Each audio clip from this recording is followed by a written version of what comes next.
Good morning, have A nice day. എല്ലാവരും Saturday ആയിട്ട് എന്താണ് പരിപാടി? ഞാനിതാ രാവിലെ കിച്ചണിലെ ജോലിയൊക്കെ ഒരുമാതിരി ഒന്ന് തീർത്തതിന് ശേഷം നേരെ ടെറസിലേക്ക് പോകുന്നു കേട്ടോ, നമ്മുടെ മുന്തിരി നോക്കാനായിട്ട്.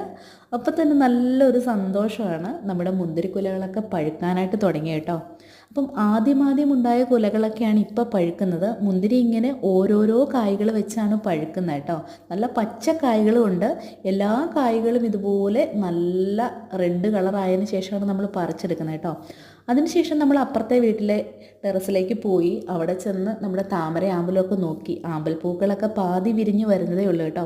അപ്പോൾ ഇന്നലെ വൈകിട്ട് വന്നിട്ട് ഞാൻ ചാണകപ്പൊടി മണ്ണും ഒക്കെ ഒരു ടബിൽ നിറച്ച് വെച്ചിരുന്നു.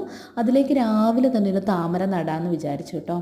അപ്പം ഒരു സൈഡിലേക്ക് മണ്ണൊന്ന് മാറ്റിയിട്ട് നമ്മളൊരു ട്യൂബർ വെച്ച് കൊടുക്കുന്നുണ്ട്. ഗ്രോ ടിപ്പൊക്കെ മണ്ണിന് മുകളിലേക്ക് പൊങ്ങി നിൽക്കുന്ന രീതിയിലാണ് വെക്കുന്നത്. അപ്പോൾ നമ്മൾ താമര നടുന്ന വീഡിയോ ഒക്കെ മുമ്പ് ഇട്ടിട്ടുണ്ട് കേട്ടോ. ഇത് D9 എന്ന് പറഞ്ഞ താമരയുടെ ട്യൂബറാണേ. നല്ല വലുപ്പമുള്ള പൂക്കൾ ഉണ്ടാകുന്നതാണ് കേട്ടോ. അപ്പം ഇതൊന്ന് നട്ടു കൊടുത്തതിന് ശേഷം നമുക്ക് വെള്ളം ഒഴിച്ചു കൊടുക്കാം. അപ്പം ട്യൂബറുകളൊക്കെ നമ്മുടെ കയ്യിൽ അവൈലബിൾ ആണ് കേട്ടോ.